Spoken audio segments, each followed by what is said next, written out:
To this computer. Okay, it's recording. All right. My name is Mariah, and I will be interviewing Miss Ayanna Fultz, owner of the Paragon Foundation. So I'll start off this by saying, Miss Ayanna, hi, how are you doing today? Hi, thank y'all for having me. All right. What do you hope to gain from this video? Well, I know that we're supposed to be talking about mental health disparities, correct? Yes. And how it can, well, how um my nonprofit organization basically helps young women of color with, a myriad of different mental health disparities that can come up throughout their high school careers and beyond. Okay. Okay, so I'm just gonna tell you a little bit about what I have formatted. So, for my thesis, I have shaping and addressing damaged mental health during adolescence is essential because early intervention supports healthier psychological development, strengthens coping skills, and better prepares young people, specifically young Black women, to manage future challenges as they transition into adulthood. In this video, I will embark on how improving the skills and providing the resources of handling mental health can better the likelihood of a healthier lifestyle moving through life. So, what I would say, or what I would start off by asking you is, what do you think about continuously when you think about the Paragon Foundation? Or what led you to start and open up this business? Well, one thing I do want to say, nonprofits can't be owned. It's not a business. It is a nonprofit. So I founded it. So nonprofits have boards of directors. So I have a board of directors. I founded the Paragon Foundation as the Paragon Society in 2015 after my carnival reign. I am the first African American carnival queen in Jefferson Parish, Louisiana.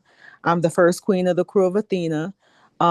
And during my reign, I had a community service platform called More Than a Crown. A lot of queens like to get on floats and wave, and that's great. But I'm like, okay, so what else? And my More Than a Crown campaign was that what else? I definitely wanted to come more in contact with the community.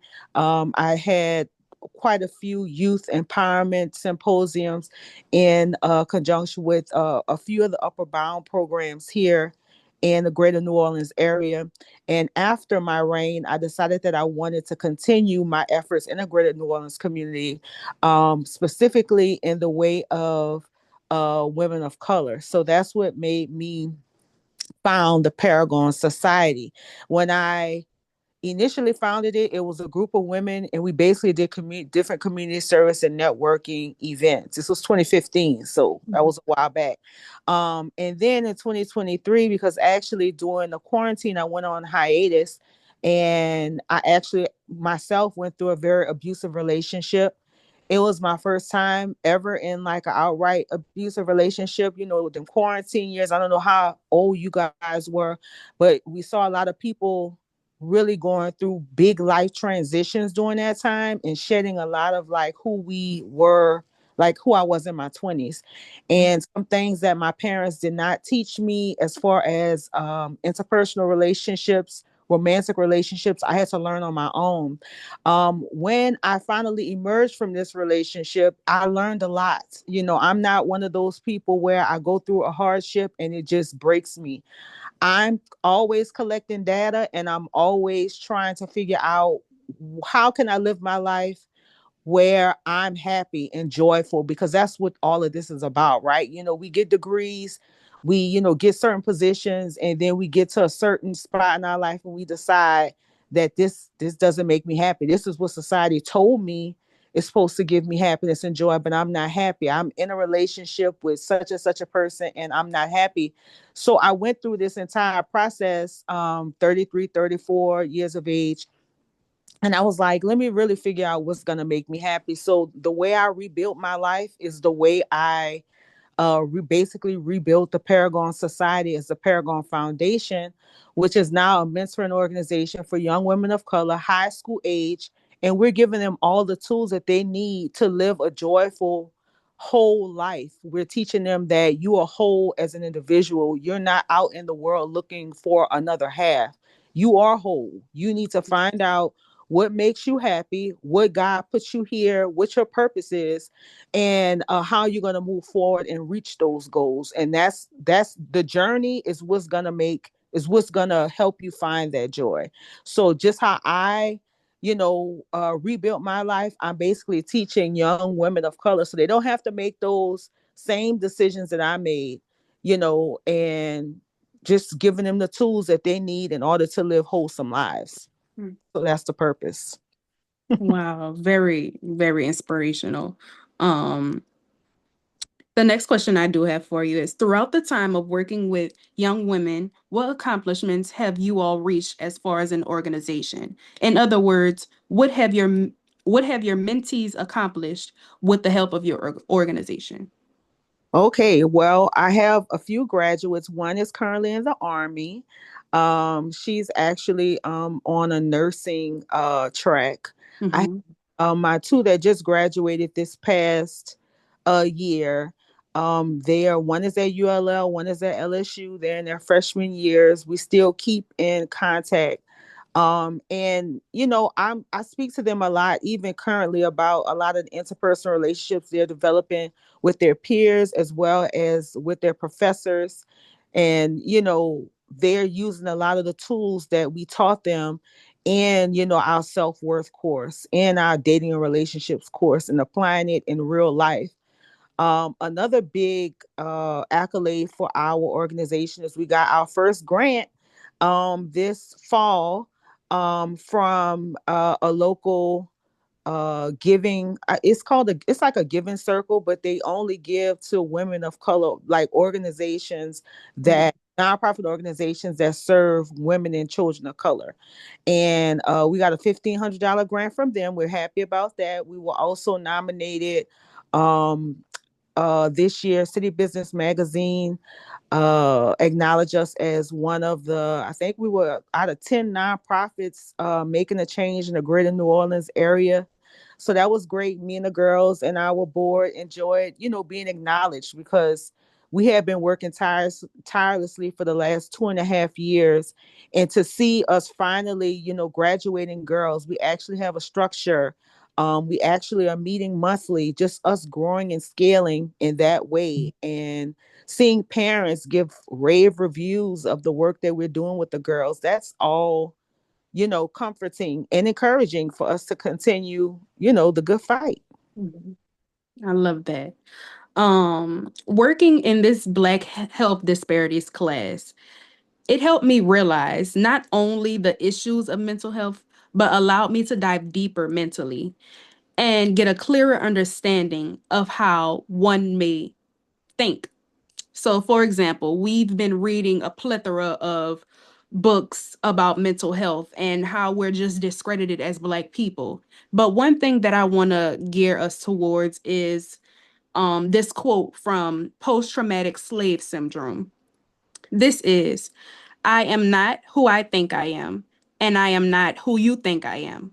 I am who I think you think I am, on page 32. So my question for you following that quote is, do you feel as though with working with young girls that this statement would apply to them, and or do you feel as though they think the statement often? If so, why? Give me the quote again. I am not who I think I am, Okay. and I am not who you think I am. I Okay. am who I think that you think I am. I am who I think that you think I am. Mhm. I am. I am who I think that you think I am. Okay. Okay. Now give me the questions. Um, do you feel as though working with young girls that this statement would apply to them, or do you feel as though that they think this statement often? I don't think that they think that statement often. I think Mhm. um let me tell you, programming is very strong. Programming is a lot stronger than it was when I was younger. And I think it's because of the onset of social media and, what we see in the media. I think I think young people take to heart what other people think that they are. They're still dealing with a lot of external validation. Mm-hmm. Um, the way I've structured my life, I had to get outside of external validation, especially when you're taking a more non-traditional route, because not only do have I founded the Paragon Foundation, but I also own my own real estate brokerage. So to some people, like, oh, you don't have a job, you don't you don't Mm-hmm. a corporation and things like that. And I'm glad that I'm walking the journey that I'm walking, because I have to be 100% self-validating just in what I do. I have to be self-validating. And to teach that concept to young women is like teaching them an entirely different world, because they're graded A, B, C, D, F. They're judged by their peers. They're, judged on their behavior. They're picked apart by some of their parents. You know what I'm saying? So to think outside of what somebody else thinks of them is really a feat for them. So I would say that they probably haven't arrived there yet. Okay. I do have another one that we embarked on. Inheriting racist disparities in health, epigenetics, and transgenerational effects of white racism by Shannon Sullivan. Her quote is, inequities can be passed to the next generation. Do you agree with this statement? Yeah, because a lot of it is a mindset. Most Mhm. of it is a mindset.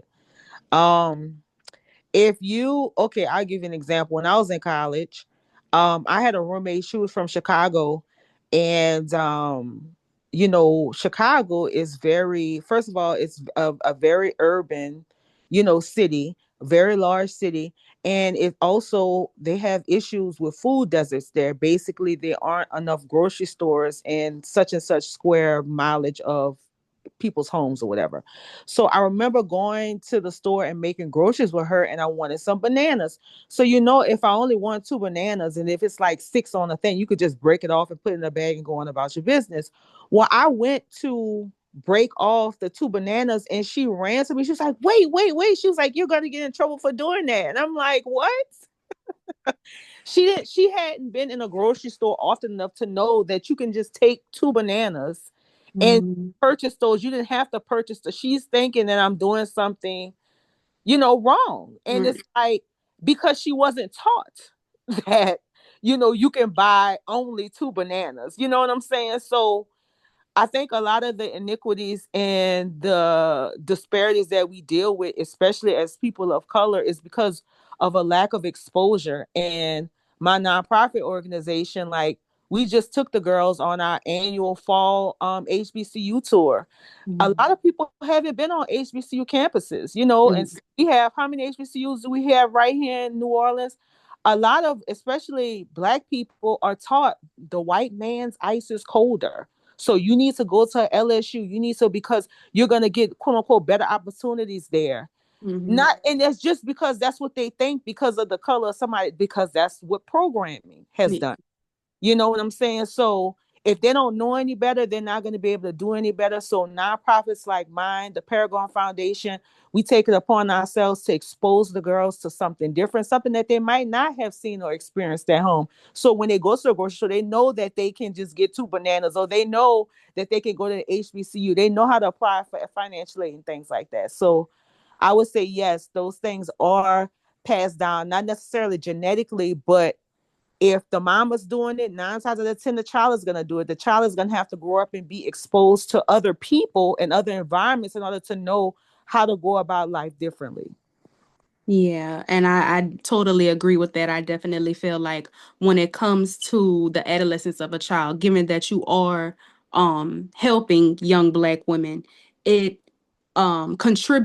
exposure contributes to their mental health. as Mm-hmm. far as going about their life and things like that. I also, like, on my own time, I also did discover this article, The Legacy of a Child Maltreatment, Long-Term Health Consequences for Women.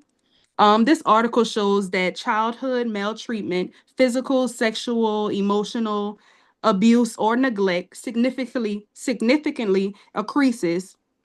increases risk of negative mental and physical health outcomes for women as they grow older, including higher risk of victimization, health problems, and mental health disorders. So I feel I'm, just sharing that with you, just in case you want to go ahead and read that article, because I did find it interesting as far as like maybe meetings that you would want to hold with the girls or anything like that. So I just wanted to share that with you as well. Awesome. Thank you. Thank you. That's all my time. That's all I have for you. Okay. I can Okay. go next. Okay. Hi, my name is Brianna Kellum. Hi. First of all, I love what you're doing with the program. This is something I wish I had access to when I was in high school, Mm-hmm. especially coming from a predominantly white neighborhood and going to a predominantly white school with only a handful of Black people in the school. I always felt different. So I love this, what you're doing. Thank you. So my thesis statement is that we will argue Black mental health disparities stem from intertwined social and institutional forces that create unequal risk and unequal access to support. I say this because mental illnesses in Black communities are often intensified by experience of discrimination, misdiagnosis, financial barriers, and generational trauma, all of which directly impacts emotional health and community stability. We will discuss how these disparities develop and how they affect Black individuals and families, and what changes are needed to ensure equitable and responsive mental health care. So, my first question to you would be, what are some misconceptions about mental health in Black communities that you hope to challenge? Um, what are some misconceptions about what? I'm sorry. I'm sorry? What are some misconceptions about what? What are some misconceptions about mental health in Black communities that you hope to challenge? Oh, huh. I think a lot of times we, especially when I was growing up in locals, we would always say, "Oh, he crazy, oh, crazy," like it was something cute, and it was something normalized, like mental health was something serious. Like somebody can kill you if they have a mental health episode. You know, um, just taking so seriously as African American, as Black people, as people of color, and that all stems from slavery. You know what I'm saying? Because we're stronger, we're tougher. Oh, we don't need counseling. I'm a man, I'm a woman, I don't need counseling. And also not normalizing pursuing getting some type of mental health treatment as well. One thing I see in the Black community is people think something is wrong with you if you go to counseling regularly.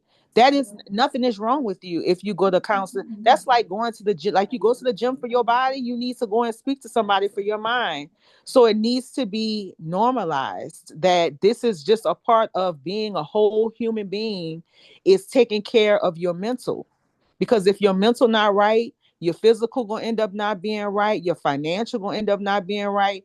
Just understanding what alignment means and being a whole person and moving and finding that joy, and that's how you're gonna unlock those things. Just it's like a domino effect. I just want the Black community to start taking mental health seriously as a whole.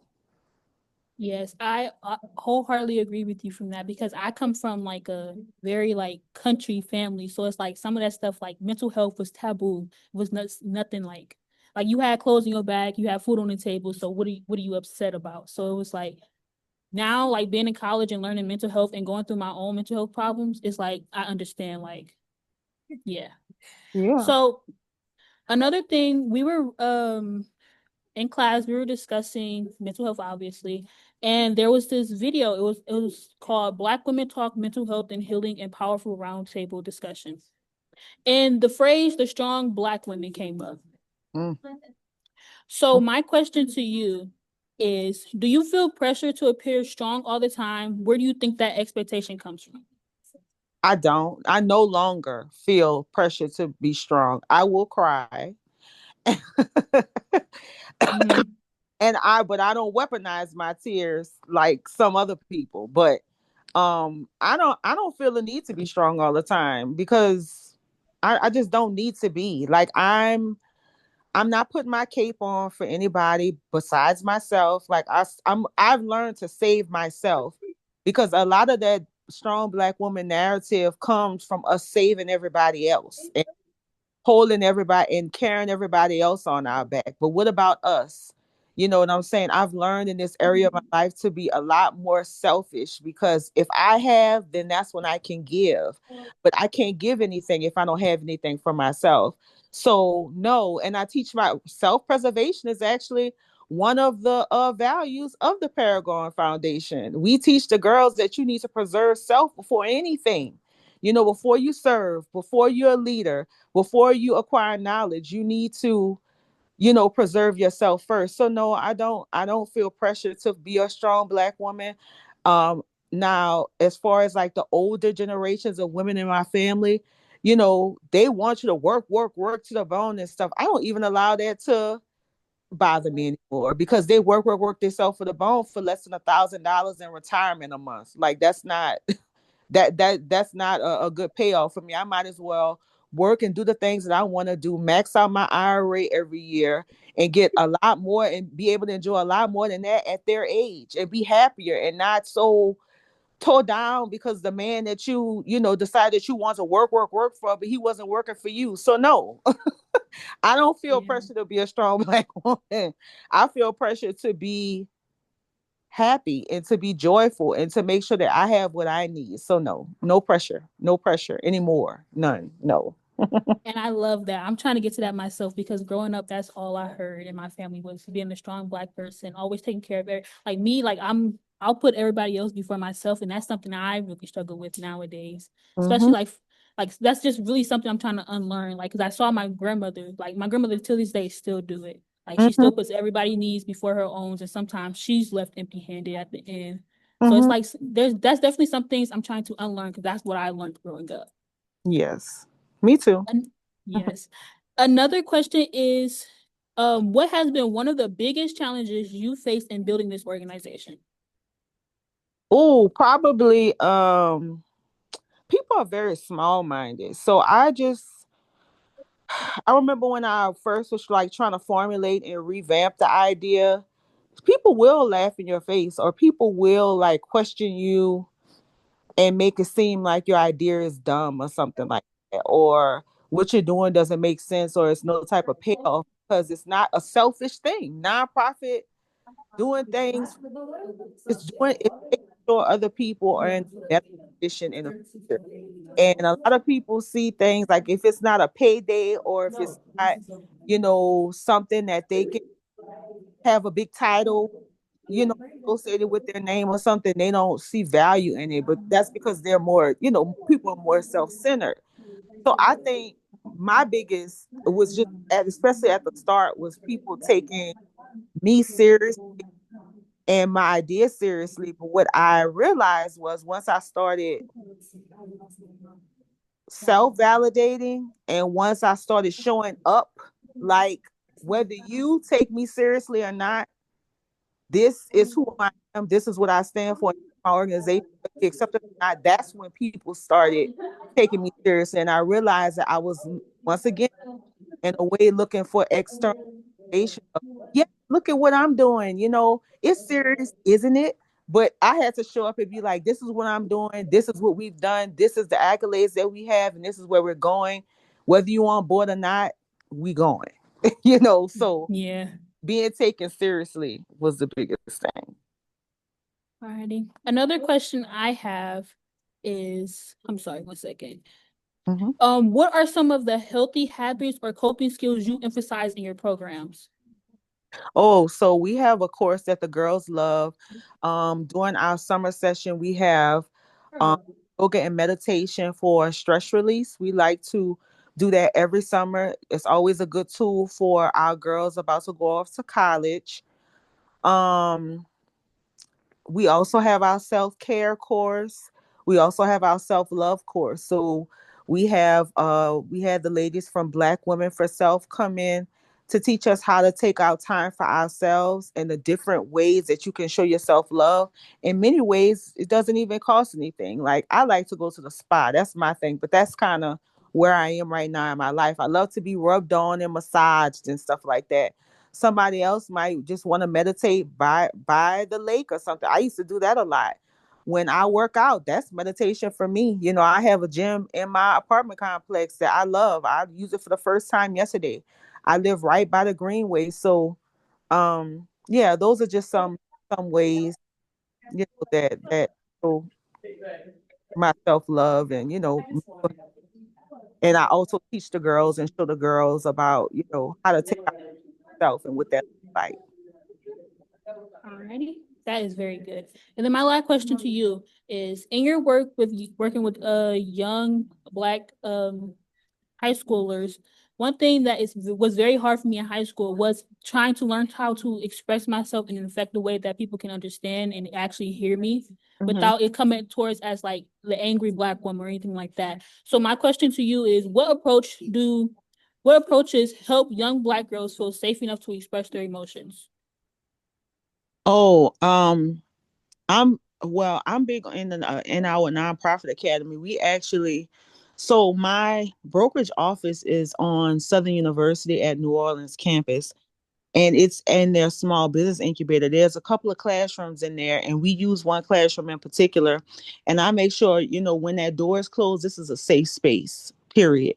When we have speakers to come in, I let the speakers know ahead of time what the environment is like, so they don't come in being too authoritative or too authoritarian. And I'm just letting them know, like, we everybody's voice here matters, everybody's feelings here matter. I make sure that I lay the groundwork with the girls when they first enter the academy, the parents, the speakers.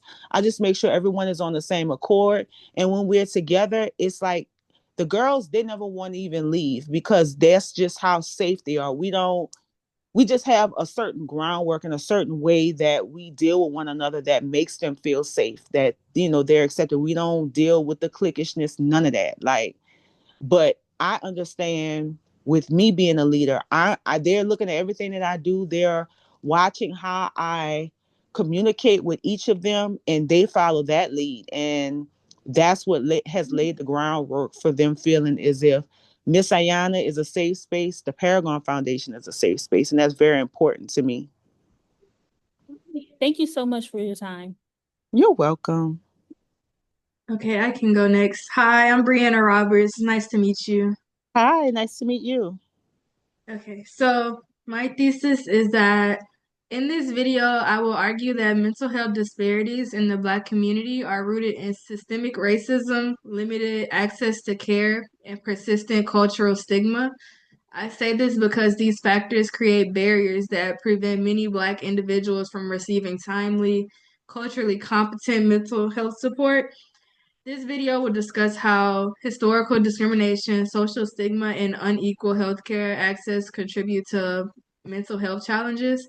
And the first question that I have for you is I put, how does mentoring contribute to mental health support and emotional development? But I think I will tweak the question to say, how effective do you think that it has been for the young girls that you serve? Oh, I think it has been very effective. I actually spoke to a grandparent of one of my graduates. She actually graduated this past May. She's at UL. And, as our relationship has progressed, I learned, like, at a very young age, she was prescribed antidepressants. She had a couple of episodes with attempted suicide. I had no clue. I didn't know how bad she was struggling until she joined the program. She was an okay student in school, very bright, very beautiful personality, but went through a couple of things at home, um, just with communicating with her parents, that was just kind of like the dagger. You know what I'm saying? She was very, um, just a very she you ever met somebody, she has a bright spirit like when she's out in public, but she's Then she really. goes back home and it's just like completely different. Yes, it is because, and after our summer program, we actually spent the entire week together with all the girls. And I remember that Friday afternoon, because the Friday we actually bring them to the women-owned businesses. So we teach them about their power throughout the entire week, and then we bring them to meet to shake the hands of women who are in their power, who own businesses, who've gone out and defied the odds and were laughed at and still did what they wanted to do, and now they're a success because we believe like if they can touch it, that makes all the difference. Well, after that week, actually after that Friday, everything was done. They got their certificates. We had our dinner at Dookie Chase, and she texted me and she was like, I told my parents about, I wanted to get this job at Walmart and I'm gonna go to the job fair. She said that they laughed at her. And she said, it's really something coming from something like your program that's so positive, coming back home to something that's so negative, and in that moment I cried because I'm like, wow, I'm really making a difference, for her to put us on that pedestal. And it really challenged me to continue being that safe space for the girls and to continue, making a change, even no matter how big or small, just one life touched. Like I said, I basically saved a life. Like I didn't even know that she was having those type of emotional issues until, she was basically finished the program.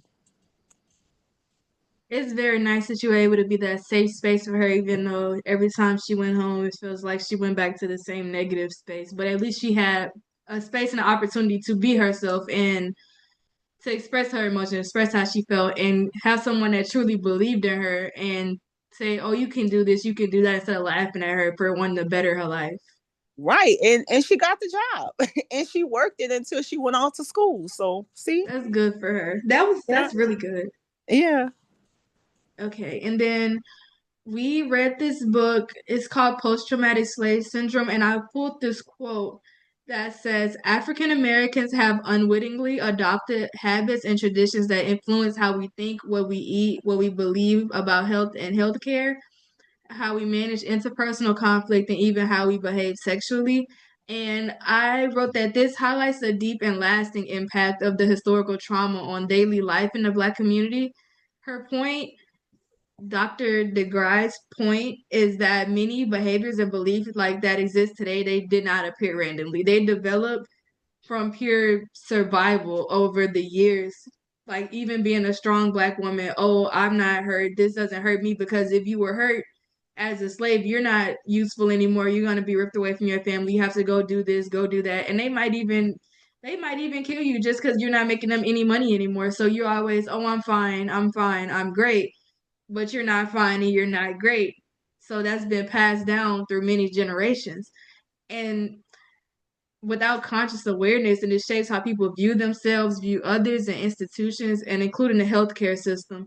And in the context of mental health, this helps explains why the stigma and the mistrust of medical institutions and coping styles remain prevalent, such as like you just bottle it up until you can't anymore, because just like the young lady, there's not a real good safe space for people to express how they feel without others ridiculing them or acting like something's wrong with them. So it's good that she was able to have that safe space. And the question I have with that is that, have you ever had somebody come through the foundation that took a while to open up? Because I imagine that everybody does, but they wouldn't, you couldn't gain their trust enough for them to be comfortable enough to tell you things that were going on, because Yeah. that's how they grown up in their life saying, oh, it's fine, oh, this didn't really happen, it's whatever. Yeah. I've had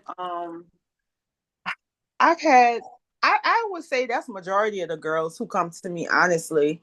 Um, but usually after a certain amount of time, usually after a certain amount of time they open up, but it's different with each of them because they all come from different backgrounds. Like I have a ninth grader right now because we do nine. I usually like to do 10 through 12, but you know, I allow her to come 9 through 12.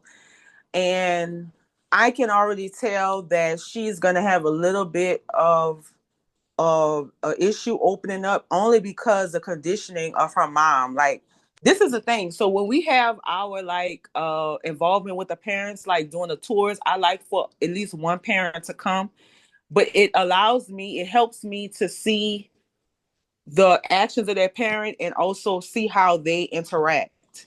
I've already had time with the child individually, so now I want to see what the relationship is. They don't know that though, but it's good. It's a good like I guess a psychology crash course for me, because then that also shows me how I'm to deal with them and why they make certain decisions that they make. So that helps me navigate our relationship better.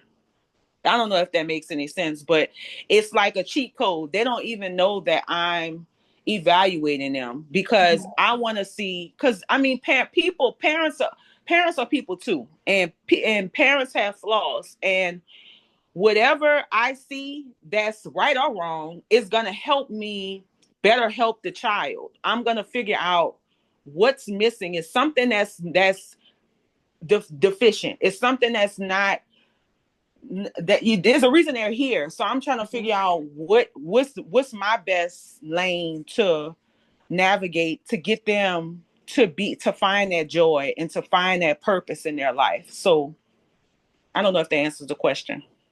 Yeah, that answered my question. Thank you. Yeah. And the next quote that I have is from another book that we read called Heal, Die, Hustle. It's just like a mental health book that will help you. Has a lot of things like meditation and certain herbs you can use to help. And the quote on page 11 states that change is a major part of life, evidenced by evolution and cycles all around us. In order for us to see desired changes in the world around us, we must first organize our thoughts, self talk and judgments, emotions, feelings, and speech/word choice to reflect these changes. I think that having positive self talk and just having positive self talk is very, very important to changing your mentality, changing how you think. Because one of my friends, he used to say, "Well, I can't do that, I can't do this," but he really could. But it also goes back to the conditioning from his family. They were in a way didn't want him to be more successful than them. So they would say like, yeah, this isn't gonna work out, like you can't do that. So when he finally stopped listening to them, it worked out for him. He went to a full ride to a college in California, and now he barely comes back home because they aren't very supportive of what he's doing. So Yes. once you get your positive self-talk and you start believing in yourself and letting go of what others think about it, then I Yes. think that it's much more freeing and you could accomplish like way more. Yes.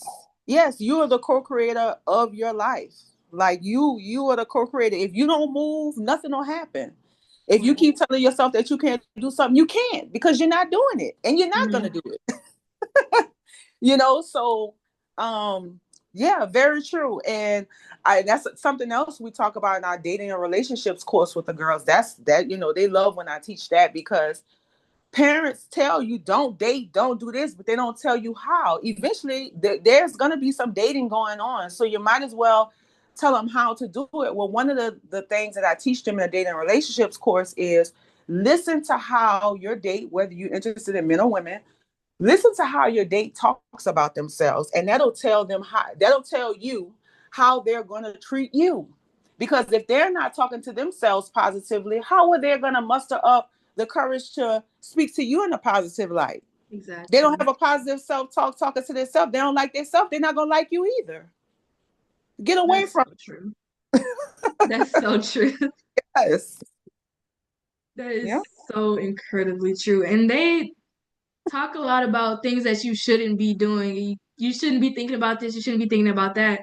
And they don't open up the spaces for you to talk about it. And then when you do it, you might mess up, which is okay to make mistakes. But if you had the opportunity to talk about it before, then it would have been like a better all around opportunity.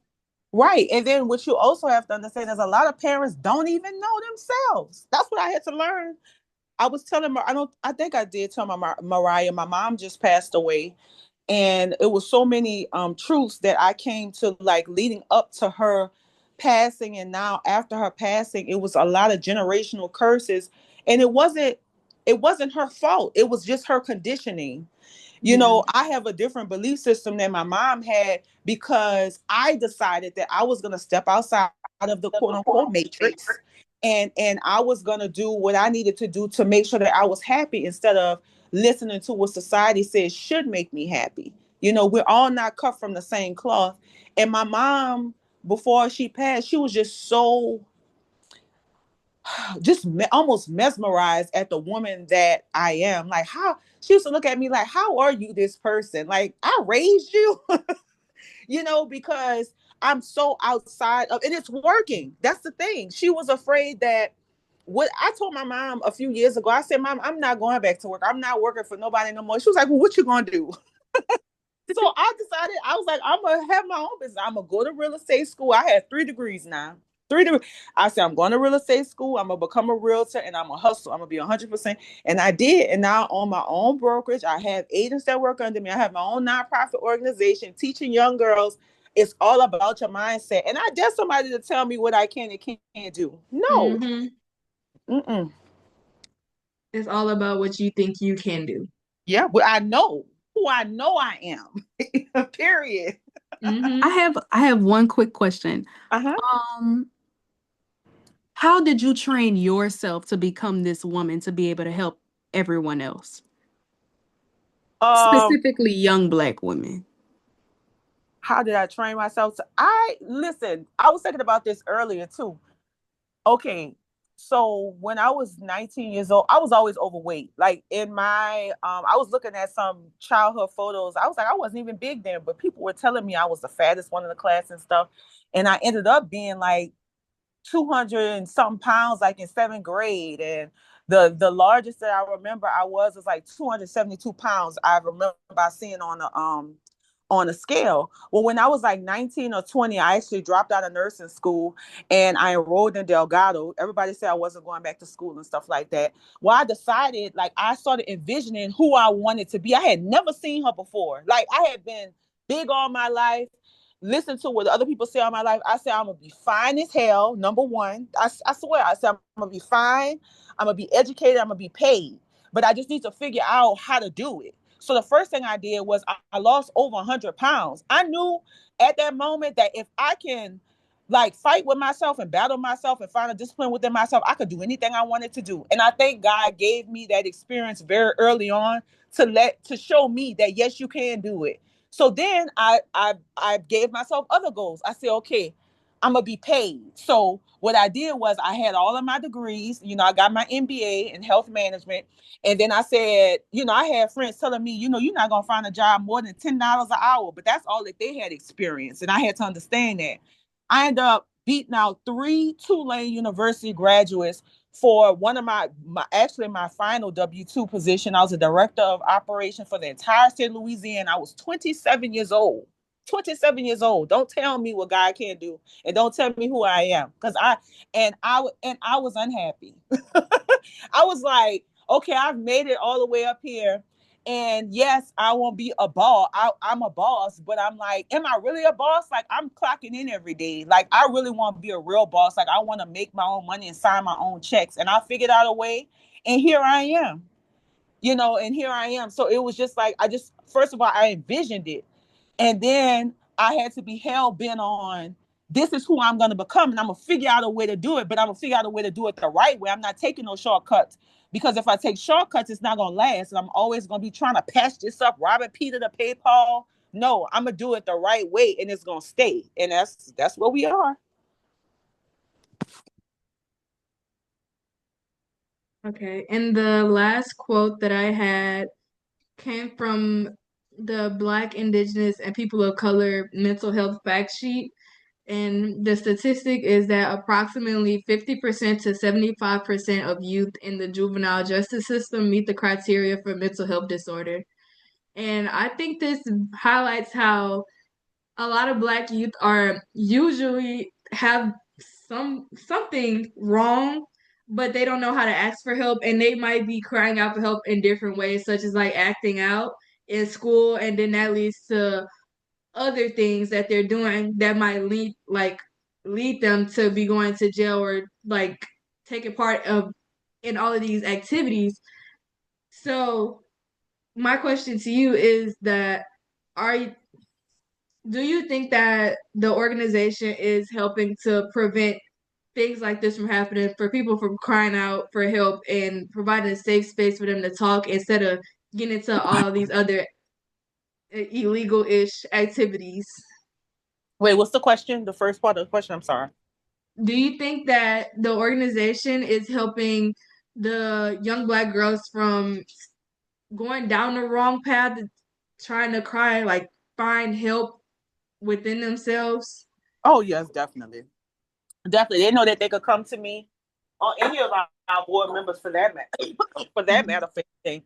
I think the biggest thing when you're dealing with at-risk youth, because when I first revamped the Paragon Foundation, one of the first high school contracts I had was with the Net Charter Network, and that's the alternative schools. I literally, my first summer, I had a girl with an ankle monitor on, and she had to get a letter from the judge saying that she can leave her house to come. Yes. So just opening their mind to like you can own a business, teaching them how to go on the Secretary of State website, just once again exposing them to different avenues. You don't have to get this because you're always gonna be hustling. Like that money don't never last because it ain't even that much money. You just think because it come in your hand, and a lot of people that used to be in the street are some of the best business owners right here in New Orleans. So you can use the same skills, but use them where it's something that's gonna stay. It's not gonna be something that you could end up 6 feet under or in jail behind. So they're talented people. It's just that they haven't been exposed and they also don't have the support system. And that's all they know. That's all they know. That's good. I think that wraps up what I had, and I also just wanted to say I really do like the work that y'all do. I was in an organization similar to what you do, but it's in Baton Rouge, and Okay. they gathered the girls, and we learned about like paying bills, just like a lot of like life stuff, and we did community service and stuff like that. And there was also just like times of fellowship. So if people didn't have that at home, and they were always like serve a meal at the end just in case you never know this might be the only time they get to eat today. All Just right. being a safe space for people. I really do appreciate that. Thank you. You're welcome. Thank you. How you doing, Miss Ayanna? Hi. Nice to meet you. Nice to meet you. I'm Jaylon. I'm from Chicago. And Okay. I was just talking about your hometown. yeah, that's the stuff you were talking about, the food desert stuff is definitely true. It's definitely a lot of areas like that. Mm-hmm. And so I was in like Brianna said, I was in a foundation similar to that in high school, where they kind of instilled in us, the right path to choose going to college and instilling in yourself like self-reliance and like just the knowledge that you can do what you put your mind to. Yep. So obviously you became very, very well established for yourself. So what inspired you to want to reach out to people, to women younger than you, to instill that into them? Because I want this for everybody. I want everybody to find it happy. Everybody deserves this. The reason why we have all this hating and all these people like trying to backdoor people and railroad people is because people aren't happy out here. They're not happy. And they really feel like when they see somebody else that's happy, that they want what they have because, oh, that's going to give me happiness. But that's their happiness. Right. That's their happiness. You have to, first of all, find yourself valuable enough to know that you're worth like sitting down and figuring out. Like I remember, like I like to say, when I was in the Matrix, I would always be so focused externally. It's an external focus. It's always what this one got, what that one got, what this one accomplished. It's never okay. So what about Ayanna? Like, who am I? What do I want? What makes me happy? And a lot of that is I was finding in a lot of male centeredness, a lot of dating, and I'm gonna find a husband first and then I'm gonna start life. But life has already started. So Like, who am I? What do I want? What's going to make me happy? And giving that to myself. And that's where that, when you get secure. And then that's when finances get secure as well. Because now that you know who you are, you know what you like to do, you figured out what you like to do. So now you're going to do one of those things that you like to do to make money. Okay. And so then you're going to be happy to go to work. Oh, joy. There's the joy. And then you're going to figure out who you like to hang around and who you don't like to hang around, who's disrespecting you and you're playing in your face, and who's being real with you. You're gonna be able to tell those things. And yeah, I forgot the question. I go off, but No, yeah. it's totally fine. What was the question again? Make sure I answered it. There was what inspired you to want to reach back? Now, Oh you definitely answered the question for sure. yeah, everybody deserved that, because the world would be there would be less war. Donald Trump wouldn't be president. Like, I'm telling you, like, it would just fix so many things. Yeah. I forgot to say my hypothesis. So I said black mental health disparities are not caused by individual weakness. They are the result of chronic exposure to structural stressors that include racism, medical trauma, and social conditions that shape both emotional and biological outcomes across generations. When we look at the evidence from our course readings, it becomes clear that Black mental health is deeply shaped by the environments people are forced to survive in, not by personal choices. So, question I have for you is, do you see any connection between physical health disparities and mental health in your dealings with uh, the women that you mentor, or just your experiences in general? A connection between physical health disparities and mental health disparities. Yes. Can you give me an example? So, say like a mental health condition can maybe lead to a physical condition Oh yeah. that you might have seen, something like that. Um, I'm trying to think about if I could think of a specific a mental health condition. Honestly, not necessarily a condition. I think when we were talking about the just the limiting beliefs that we talked about in the past, like, I can't lose weight. I'm just big boned or something like that. And then you don't actually make your life better and adopt a healthier lifestyle because you have just decided, mentally that it's just not for you. So it just never happens for you, even though deep down that's something that you want. So I would say yes. I'm trying to think about if I can think about any more examples, because that's the biggest thing that I see with young women is self-esteem. You develop the attachment issues if there like isn't a father or mother in the home, or if the mother has a different communication style, or is under stress or something like that. So that can, yes, it could definitely lead to several physical conditions. Okay. We had a reading called Using Biochemistry to Educate Students on the Causal Link Between Social Epigenetics and Health Disparities. And it was basically talking about how stress from racism can cause biological changes. Mhm. And I definitely agree with what you were saying about like we have like a limiting factor with our mind, and like it manifests itself into like physical conditions. I think that can be the case. Okay, my next question was, what mental health challenges do you see most frequently among the Black individuals you've encountered?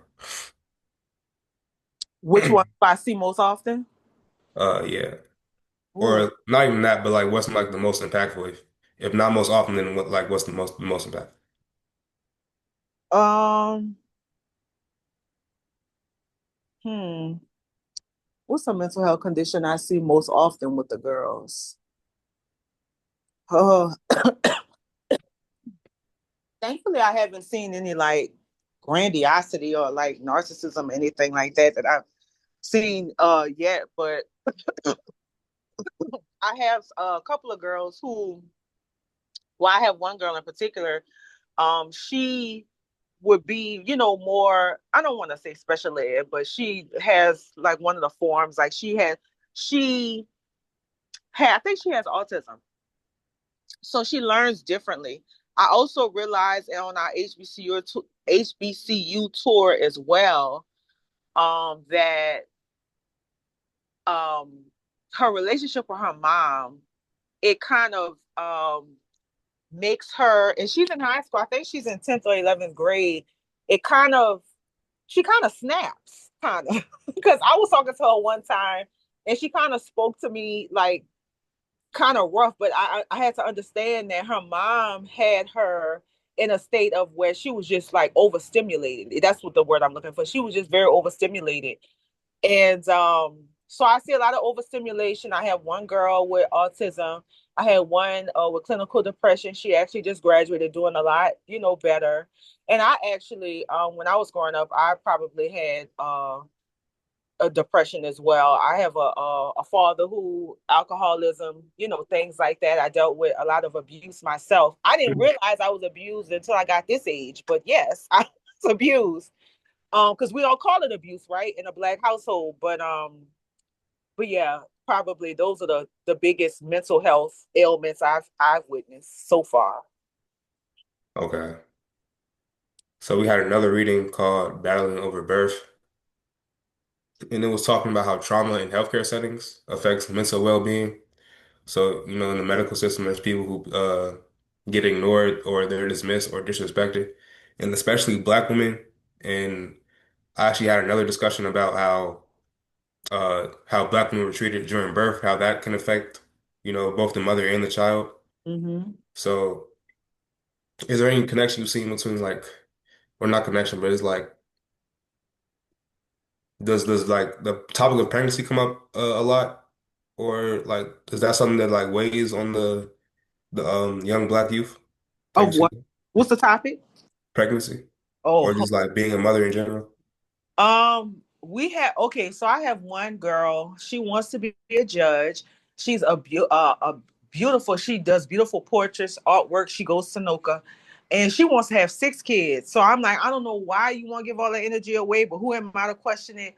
So it comes up in that, like in our dating relationship course. She said she had a dream about it, and that's what she wanted. I'm like, okay, I'm not the one to tell you no, but if that's what you want, just make sure you have a supportive husband. That's paid because children are expensive. So that's one way it's come up. Another way it's come up. My first year when I revamped in 2023, I learned that I had, because the first year I was only talking about like how to create a business. We did like the yoga and meditation stuff, but we didn't really go deep into like dating relationships and things like that.